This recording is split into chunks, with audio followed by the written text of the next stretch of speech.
जय जिनेंद्र सभी को। मेरे कमरे में रोज ही आजकल एक बहुत वैराग्यप्रद प्रसंग मुझे देखने को मिलता है। मैं क्या है, रोज सुबह उठ के अपने 2-3 कमरों की ना रोज खुद से सफाई करती हूँ, तो मुझे देखने को मिल भी जाता है। कहीं से दरवाज़ों के नीचे चौखटों के पास जो थोड़ा सा गैप मामूली सा रहता है, वहीं से कुछ लीच जो होती हैं, जोंक टाइप के कुछ कीड़े, वो बेसिकली वो लीच नहीं होती, लीच टाइप के जो बरसातों में नहीं निकलते, काले काले मोटे मोटे और लिची सी जिनकी बॉडी होती है, वो आ जाते हैं कहीं से भी। और जब मैं सुबह उठती हूँ, झाड़ू लगाने लगती हूँ, तो वो मुझे दीवार के किनारों के साथ में मरी हुई उनकी बॉडी मिलती है। तो मैं अभी आपको उसका वीडियो भी दिखाऊंगी, मैंने एक छोटा सा बना के रखा हुआ है। तो मैंने क्या देखा कि वो जब उनकी बॉडी जो है वो पूरी साबुत सॉलिड बॉडी ना होकर के वो रेत के पिंड की तरह से पड़ी होती है। जैसे ही झाड़ू टच करती हूँ बिखर जाती है वो बॉडी, बिल्कुल चूरा चूरा होकर के काली काली। कोई कह नहीं सकता कि ये कोई शरीर था किसी जीव के संयोग में।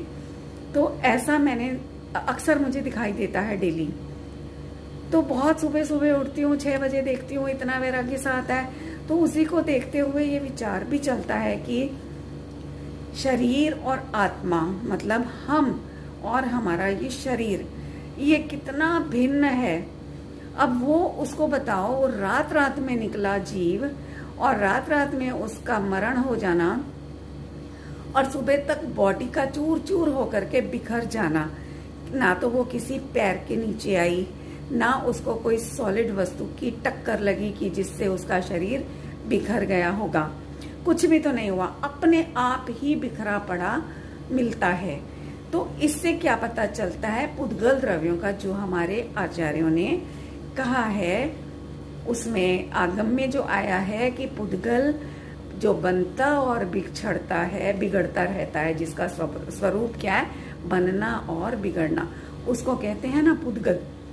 तो ये अपने आप से शरीर बना, और जिस समय उन पुद्गल माता के गर्भ में जो वो होता है, कीचड़ होती है, उस कीचड़ का जिस समय पर उस आकार रूप, मतलब ये मनुष्य शरीर की बात कर रही हूं मैं इस समय, कि जो हमारे गर्भ में कीचड़ होता है वो जब मनुष्य शरीर के आकार रूप परिणमने की योग्यता रखता है, जिस समय पर कालब्धि कह लो, होनार कह लो, तो उसी समय पर एक सहज संयोग ऐसा बनता है कि कोई जीव कहीं से चयन करके किसी गति से चयन करके आता है और उस गर्भ में प्रविष्ट हो जाता है और वहीं वो ठहर जाता है।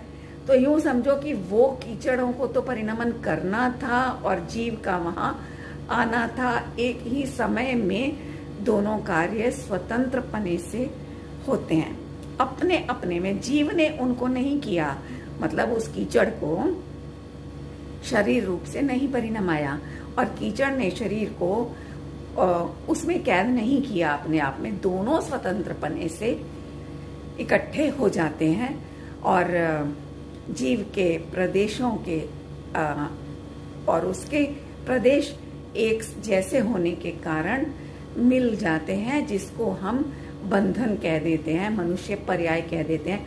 असमान जाति पुद्गल और जीव, चेतन और अचेतन, 2 द्रव्यों के मेल से ये काया बन जाती है। फिर 9 माह बाद जब उसका बहिर्गमन होता है, अंदर से बाहर आता है, तो उसको देख करके हम उसको बच्चा अपना मान करके प्रफुल्लित हो जाते हैं। ये सब क्यों होता है पता है? इस सब का कारण है मिथ्यात्व। वैसे तो ये भिन्न है, लेकिन अभी मैं यहाँ आज मिथ्यात्व की बात नहीं करूंगी। आज मेरा जो मुख्य विषय है वो है द्रव्यों की भिन्नता, उसको सिद्ध करना। कि जैसे मोक्ष मार्ग प्रकाशक जी में आया ना कि अनादि से ही कर्म जो हैं वो कारमाण वर्गणाएं, वो कर्म रूप से परिणमित होकर के अनादि से सहज स्वभाव से ही पड़ी हुई हैं आकाश में यत्र तत्र। ठीक है। अब यहाँ कार्मण वर्गणाओं में 2 प्रकार के लगाना, एक अकर्म रूप, एक कर्म रूप। अकर्म रूप का मतलब होता है कि जो पुद्गल स्कंध कर्म रूप परिणमने की योग्यता को लिए हुए हैं, लेकिन अभी कर्म जो 8 कर्म बताए और उनके भेद प्रभेद मिलाकर के सब, अभी उनका उन कर्म रूप रस जो है वो अभी उन पुद्गल स्कंधों में बना नहीं है, पर बनने की योग्यता मतलब सामर्थ्य को वो लिए हुए हैं वो पुद्गल स्कंध अपने में। ऐसा नहीं है कि उन स्कंधों में अगर कर्म रूप परिणमने की शक्ति है उस समय में तो वो गेहूं बन जाएंगे या वो भाषा वर्गणा बन जाएंगे, ऐसा नहीं होता।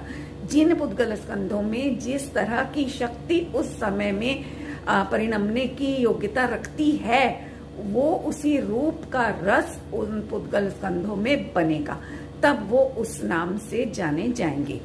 ठीक है, तो ये जो स्कंध हैं ऐसे कारमाण वर्गणा रूप भी और अकारमाण वर्गणा रूप भी ये पड़े हुए हैं आकाश में। तो जिन पुद्गल स्कंधों में केवल ऐसी शक्ति है 8 कर्म के रस रूप ज्ञानावरण दर्शनावरण आदि रसों का परिपाक जिनमें पड़ने की शक्ति उस समय पर है, उनको लेकिन अभी बनी नहीं है, वो प्रकट नहीं हुई है वो शक्ति, उनको कहेंगे अकर्म रूप वर्गणा। और जैसे ही उनमें वो शक्ति डेवलप हो जाती है तभी उनको कहेंगे कर्म रूप वर्गणा। ठीक है, ये कारमान वर्गणा के 2 भेद जो मेरे ख्याल में आए। और फिर क्या होता है कि जिस अब आकाश के एक एक प्रदेश में अनंत अनंत को अवगाहना देने की सामर्थ्य है, ऐसा आकाश का स्वभाव है। तो अब एक प्रदेश में अनंत जीव अनंत पुद्गल द्रव्य सब एक साथ ठहर सकते हैं बिना किसी को बाधा पहुंचाए, ऐसा आकाश के एक प्रदेश का सामर्थ्य है। तो अब क्या होता है कि जहां जीव मतलब मैं लगा लो, जीव भी छोड़ो, जहां मैं, वहीं पर ये कर्म रूप से परिणमित हुई कारमाण वर्गणाएं भी हैं। वो स्कंद जिनमें ज्ञानावरण आदि 8 कर्मों का रस परिपाक पनप चुका है, उसको कहेंगे, वो मेरे सहयोग में मेरे साथ, जैसे हमने वस्त्र पहना शरीर पर, तो हमारे ही शरीर पर वो वस्त्र चढ़ जाने से कहने में आता है कि भाई ये हमने वस्त्र पहना। तो इसी प्रकार यहाँ कह दिया जाता है कि ये कारमाण वर्गणाएं और जीव का एक क्षेत्रावगाही संबंध है, लेकिन वास्तव में एक क्षेत्रावगाही संबंध भी नहीं होता। क्यों? क्योंकि एक क्षेत्र का मतलब है, जैसे अभी मैंने आकाश का एक प्रदेश लिया, वो एक क्षेत्र हो गया आकाश का, एक क्षेत्र कह लो एक प्रदेश कह लो, एक ही बात है। उसी प्रकार यहाँ पर जीव का जो प्रदेश है वो जीव में ही होता है, जैसे आकाश का प्रदेश आकाश में ही होता है, और आकाश के एक एक प्रदेश में वही सामर्थ्य होती है जो पूरे आकाश में होती है। उसके एक प्रदेश में कोई और सामर्थ्य हो, दूसरे प्रदेश में कोई और सामर्थ्य हो, नॉट पॉसिबल। तो वो पूरे आकाश में और एक एक प्रदेश में समान जाति की सेम अवगाहनत्व शक्ति होती है। उसी प्रकार मेरे एक प्रदेश में मैं चैतन्य स्वभावी हूँ, ज्ञान दर्शन सुख आनंदमयी में पदार्थ हूँ, तो मेरे भी एक एक प्रदेश में वही लबालब भरा हुआ है, उसी से मैं बना हुआ हूँ। ऐसा मैं चैतन्य प्रदेशी हूँ, है ना। तो मेरे प्रदेश में ये जड़ कारमाण वर्गणाएं, इनमें चेतना नहीं है, ज्ञान नहीं है, इनमें सुख नहीं है, है ना, इनमें आनंद नहीं है, दर्शन नहीं है। तो जो मेरे गुणों का इनमें अभाव है, तो ये मेरे प्रदेश में, मेरे क्षेत्र में एक क्षेत्रावगाह रूप से कैसे रह सकते हैं? एक क्षेत्रावगाह रूप से क्या होगा?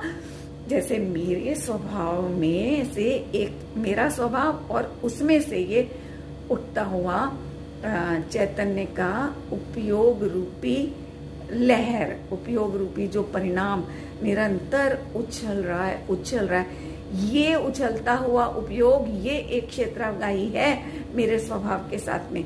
वो जड़ कारमाण वर्गणाएं नहीं है, एक क्षेत्रावगाही संबंध से कदापि नहीं है। ये भ्रांति तोड़नी होगी हमको, हमारे अंदर बसी हुई ये मिथ्यात्व का रूप है। एक क्षेत्रावगाह के नाम पर भी हम पुद्गलों से चिपटे पड़े हैं, तो ये नहीं, ये एक क्षेत्रावगाह का ये अर्थ है जो मुझे बहुत रोमांचित करके गया। तो मेरा विकल्प आया मुझे कि मैं भी इसको भी आप लोगों के साथ शेयर करूंगी, क्योंकि हमारा लक्ष्य क्या होना चाहिए ना साथियों, कि हमें इस जीवन की एक एक सांस में ये ठान लेना है कि किसी भी प्रकार से जी के, मर के, कष्ट सह के, किसी भी प्रकार से हमें मिथ्यात्व का खात्मा करके जाना है। बस इसको छोड़ना ही नहीं है और कुछ सोचना ही नहीं, हमको कर्मों के बारे में सोचना ही नहीं है। ये तो इतना कथन करना पड़ता है ये बताने के लिए कि भैया चावल बनाने जा रहे हो तो धान को अलग कर लेना, उसके छिलके को, वरना चावल नहीं बन पाएंगे। और अगर प्रयोजन हमारा फसल उगाने का है तो वहां प्रक्रिया बदल जाएगी, वहां पर छिलका अलग नहीं किया जाएगा, वहां पर धान के साथ उसको बोएंगे तो फसल तैयार होगी। इसी प्रकार यहाँ पर अगर ये क्षेत्रावगाह आदि या निमित्ताधीन दृष्टि आदि के रूप से मिथ्यात्व को यदि हम पाले रखेंगे अपनी दृष्टि में, तो ये छिलके सहित का चावल होने के कारण बोता रहेगा, हमारी परिणति में डलता रहेगा और उगती रहेगी संसार की चार गति की नई नई फसल। अब यदि इसको समाप्त करना है तो इस मिथ्यात्व रूपी छिलके को नष्ट करना होगा। कर्मों को भिन्न नहीं करना, कर्मों को कर ही नहीं सकते क्योंकि वो भिन्न सत्ता है, वो भिन्न सत्ता है, उसको भिन्न मान लेना, उसको जान लेना और भिन्न जानते ही रोमांचित हो जाना, उसका नाम है सम्यक दर्शन आनंद। उस समय जो एक आह्लाद आपको आएगा ना अंदर में भिन्न देखते ही, तो समझ लेना कि बस आप सही मोक्ष मार्ग की दिशा में बढ़ चले हो। तो ये मतलब है एक क्षेत्रावगाह संबंध का। और ये अनादि से ही जो पुद्गलों का संबंध है वो स्वतंत्र पने से कर्मण रूप से भी पढ़ी हैं, कुछ पुद्गल स्कंद भाषा वर्गणा रूप से भी पढ़े हैं, जिनमें शब्द रूप परिणमने की योग्यता भी है और जो शब्द रूप परिणमित हो भी चुके हैं। आहार वर्गणा, मनोवर्गणा सब लगा लेना अब आप लोग एक चीज से।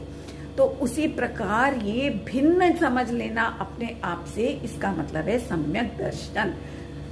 ये बस इतना सा करना है, भिन्न को भिन्न जानना है। और हम बड़े कुशल हैं संसार में भिन्न को भिन्न जानने में।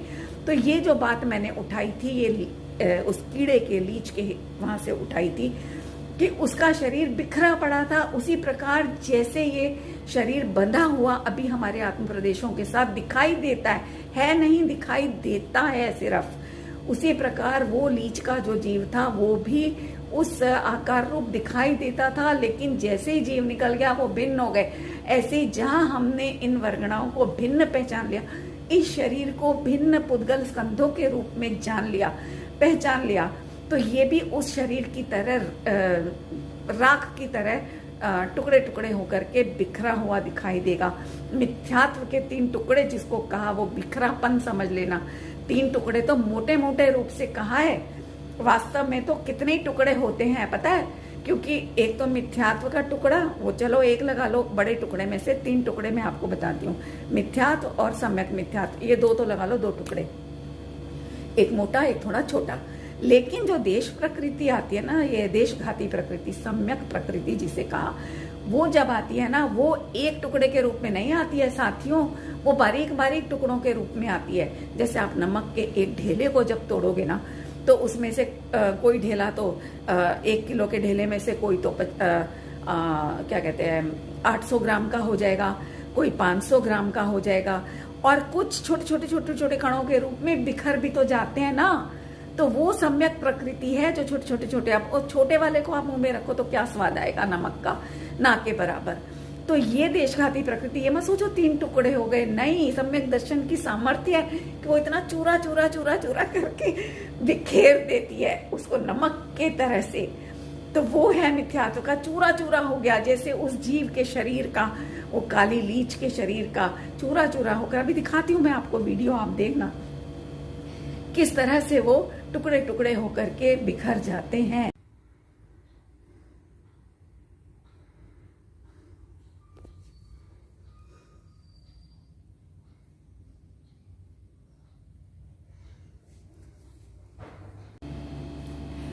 तो देखा आपने साथियों, छोटी सी वीडियो में आपने देखा कि किस प्रकार से शरीर अपने आप बिखर करके चूरा चूरा होकर बिखर गया। तो इसमें जीव ने क्या किया, जीव तो उस शरीर में था ही नहीं, है ना, वो तो निकल के जा चुका था। तो ये जो पुद्गल का परिणमन हुआ, बिखरने रूप, ये खुद से हुआ ना, शरीर का चूरा चूरा होकर के खुद से बिखरना बना। तो जब खुद से बिखरना बन सकता है तो खुद से इस शरीर का बनना भी तो हो सकता है ना। उसमें कहाँ से कर्तृत्व आ गया जीव का।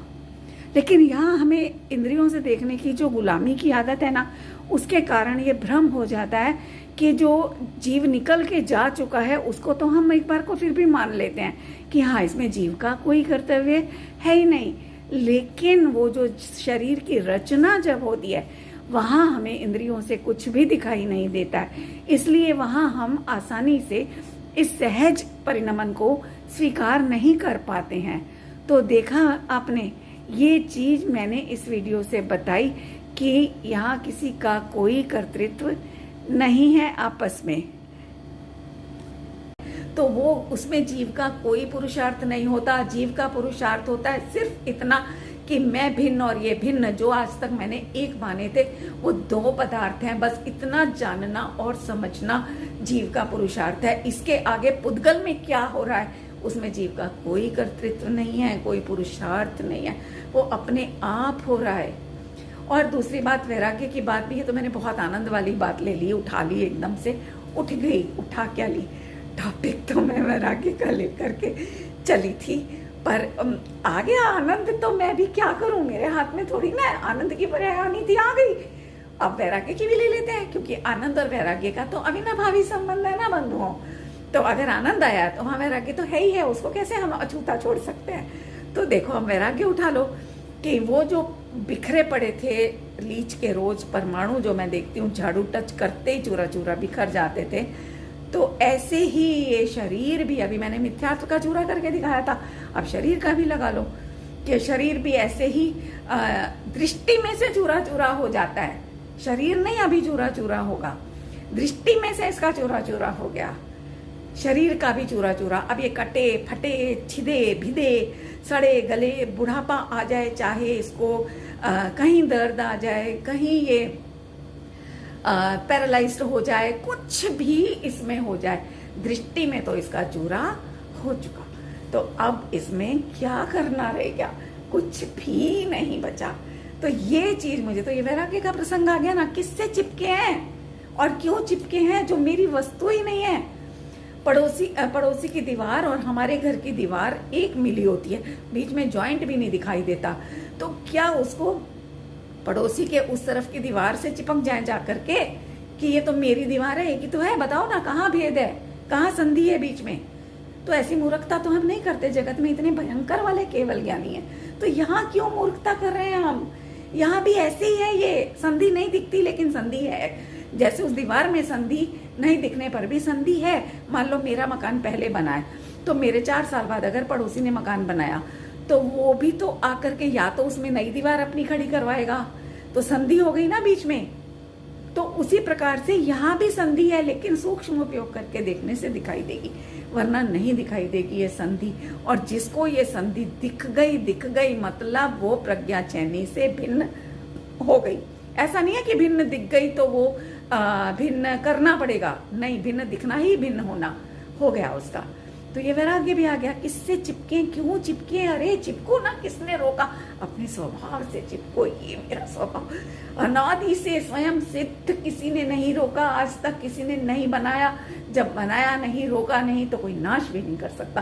तो निर्भय हो जाओ, मरण भय नष्ट, कैसा भी कर्म का उदय आ जाए कोई चिंता नहीं, निर्भीक हो जाने का समय है। ये है वैराग्य और आनंद का अविनाभावी संबंध, कि जहाँ वैराग्य है कि शरीर वरीर सब, जब शरीर ही मेरा नहीं तो धन मकान गाड़ियां बंगले ये सब किसके हुए, ये भी मेरे नहीं, कोई मतलब नहीं हमें इनसे किसी से। तो बस बंधुओं, इतना ही कहना था आज कि एक छोटे से लीच के उस शरीर ने मुझे इतना बड़ा लेसन दिया, तो इसको ये मुझे ही नहीं दिया, ये आप सब भी ग्रहण कर सकते हो। रोज आप सबके जीवन में ऐसी ही घटनाएं प्रति समय दिखाई देती हैं, एक दिन में एक बार नहीं, जब देखना चाहो तब, एक दिन में 1000 बार भी, 100 बार भी आपको दिखाई देगी। बस आपको देखना आना चाहिए और देखने की लगन होनी चाहिए। तो आपको अपने आप दिखेगा सब कुछ। और वैराग्य के साथ आनंद। उस वैराग्य में आंसू नहीं होंगे। अगर आंसू होंगे तो वो मिथ्यात्व गलता हुआ आंसुओं के रूप में बह रहा होगा, ये भी देख लेना। अपने को रोता नहीं जानना, अपने अंदर उसी समय आनंद भी होगा कि ओहो मैं तो रोग मुक्त हो गया। जैसे कैंसर का ऑपरेशन हो जाए, किसी का कैंसर का वो पार्ट रिमूव कर दिया जाए, तो वो रोगी प्रसन्नचित्त होता है। वो रोता नहीं है कि हाय मेरे शरीर का अंग निकल गया, मैं कैसे जीऊंगा, क्योंकि उसने तो अखंड शरीर अपने आप को मान रखा है ना। तो वो रोता नहीं है उसके निकल जाने से, वो प्रसन्न हो जाता है कि ये मेरे शरीर से निकल गया, मतलब वो मेरा था ही नहीं, वो कैंसर का फोड़ा भले ही शरीर में रह रहा था पर वो शरीर का नहीं था, तो मैं कैसे हो सकता हूँ। बस यही सब चीज हमें अंदर नजर डालकर पलटने भर की देर है। क्रिया में कोई अंतर नहीं है, जो बाहर कर रहे हैं वो ही अंदर करना है बस। तो वैराग्य और आनंद दोनों उपज जाएंगे एक साथ। इसका नाम है अविनाभावी संबंध। ज्ञान, आनंद और वैराग्य। ज्ञान का नहीं कहते हैं ना, आनंद का ज्ञान और वैराग्य के साथ अविनाभावी संबंध है। या यूं भी कहते हैं कि ज्ञान का वैराग्य के साथ, वैराग्य का ज्ञान के साथ अविनाभावी संबंध है। वो ऐसा ही है, जैसा जानोगे वैसा ही राग या वैराग्य उत्पन्न होगा। अपनापन रखोगे बाहर में तो राग की उत्पत्ति होगी, और राग की उत्पत्ति होगी तो निश्चित रूप से दुख और आकुलता का जन्म होगा। और यदि अपनापन हट करके अपने स्वभाव में ले आओगे तो वही राग मरेगा। राग मतलब उस राग से लक्ष्य हट गया तो वही वैराग्य हो गया। तो वैराग्य और आनंद की उत्पत्ति जो अपने स्वभाव हैं उसकी उत्पत्ति होगी और हम मोक्ष मार्गी हो जाएंगे, जिनवर के लघुनंदन हो जाएंगे। चलिए बस अब हम सब यही प्रयास प्रारंभ करते हुए जिनवर के मार्ग में बढ़ते चलें, लघुनंदन हो जाएं, उनके मुनिराजों के दास अनुदास हो जाएं। ऐसी मंगल भावना के साथ जय जिनेंद्र।